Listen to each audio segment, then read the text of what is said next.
Ayan na. Ready na tayo para matulog. Pero hindi pa tayo matutulog. Mamaya pa. Pero gising tulog tayo kasi nag-duty pa rin tayo kahit oras ng tulog. Ang gulo, no? Hi mga ka-Smorgs! Ako po si Ate Mars, ang inyong Smorgasbord Pinay.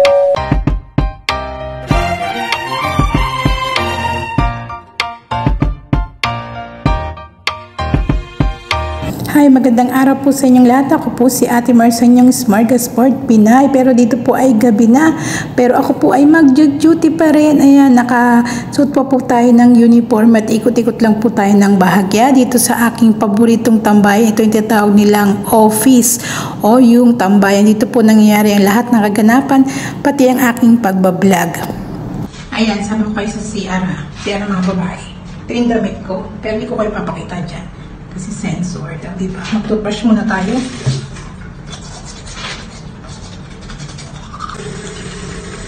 Sabon tayo sa mukha. Nakalimutan ko kasi yung facial wash ko eh. So, magsabon na lang tayo sa mukha.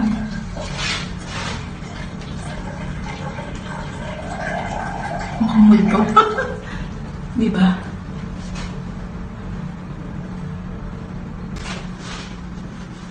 Iwan ko yung towel. Ito na lang, tissue. Pwede na yan. Peace na tayo. Ayan. Medyo madilim. So, sarado na natin itong ilaw. At punta naman tayo sa kabila. At yan, natapos na tayo nagbihis, magpapaganda muna tayong char lang. Nakakasmal syempre para mabango naman tayo kahit higa na tayo dun sa ating area na tutulugan at babantayan dyan. Nagpapaganda, syempre maglalagay ng mga kung ano-ano sa mukha. Actually, niripul ko lang yan. Tapos merong cream, merong pabango na mumurahin. At syempre, pagkatapos natin mag-toothbrush, ayan, kailangan nating para hindi mag-dry kasi malamig dun sa ating tutulugan mamaya. Pagkatapos natin magpabango, ilalagay na natin yung ating mga hinubad na damit, ilalagay natin sa ating bag and itataas natin mamaya para naman maayos-ayos, hindi makalat yung ating mga gamit. O, ayan na.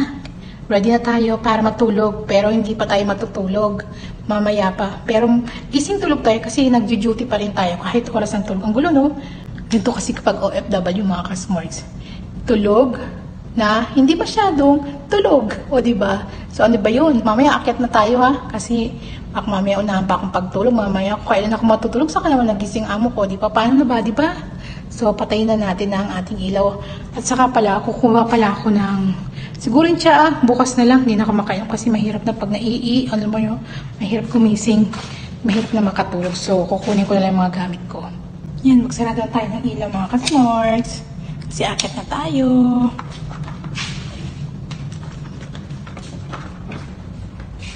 Yan.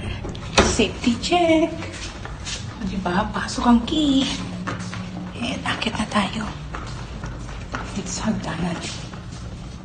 Yan.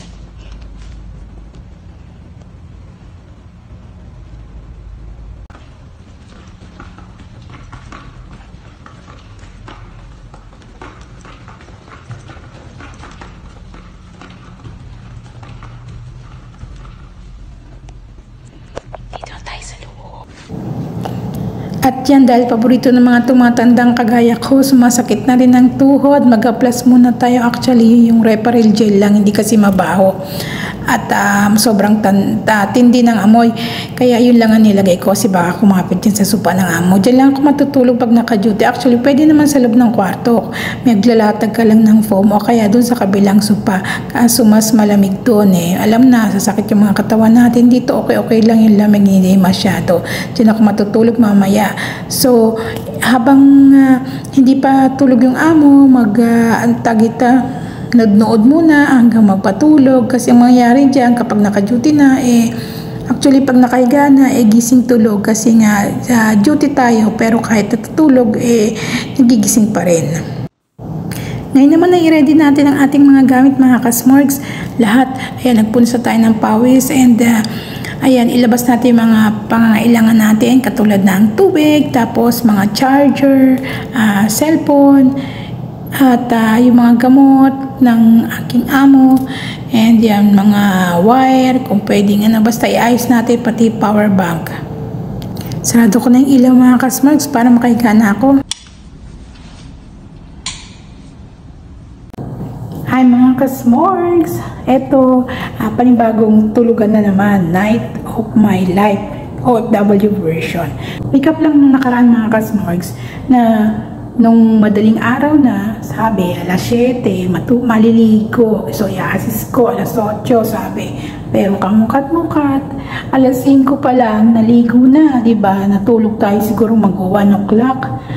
Nung oras na yon, ilang oras lang yung tulog ko, ang sakit pa ng ulo, sa totoo lang. That's OFW life, ganun po talaga, wala tayong magagawa. Pinipili, ngayon nga araw na to, kung tutuusin, nakailang lakwatsa kami ni Amo. Ito yung parang kumuta talaga. Dahil merong appointment kanina ng alas 12 ng umaga. Ito panibagong araw na to. Yung sinasabi ko kanina, ibang araw yun. Pero sinasabi ko rin ngayon kasi nga para magkaroon kayo ng idea sa OFW bilang alalay kung ano ba talaga yung mga ginagawa namin dito tuwing gabi kapag naka-duty. Kasi nga 24 hours. Although hindi naman ibig sabihin nga 24 hours kung 24 hours gising ka. Siyempre, pag natulog ang Amo, sabayan mo ng tulog. Kaya lang, dahil hindi naman siya natutulog ng straight, so gising tulog ka.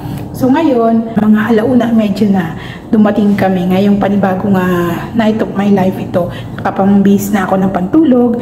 And yun sinasabi ko kanina na meron kami appointment ng alas 12. Tapos, pagkatapos, hindi kami dumiretso yung bahay. Pumunta pa kami sa Korean store, bumili ng konting gamit niya, yun, pagkain, yun, mga konting mga details, tapos bakit panahon siya, panahon pala ako, syempre kasama ni Amo, and then lipat-lipat ng ibang lugar dito sa loob ng bahay, punta sa ama, ganon, and ano pa ba, lumabasan ulit kami ng alas 4:30 kasi yun, kumuha ng pera sa bangko, para meron siyang panggastos, and then ayun na, asahan niya kami na mag-withdraw pag kakatiwalaan ka niya, ibigay rin yung PIN. Pero syempre, dito kasi, pagka nag-withdraw ka, hindi ka makakaloko.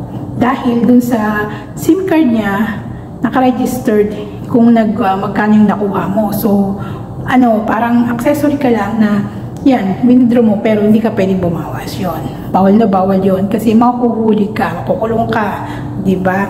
And hindi ka tulad sa atin na pag gumamit ka, ewan ko lang kung naka-register din sa SIM card yung ATM. Comment down below, diba? And, yung pumunta kami sa tita niya na alas 5 until magna-9. Umalis kami, pumunta kami siguro mga 9:45. Dumating kami dun sa kaibigan niya. Kala ko uwi na, diba? So, ngayon lang kami nakabalik. Mag-aalauna. So, ngayon, 1:30 dahil nagpakain pa ako.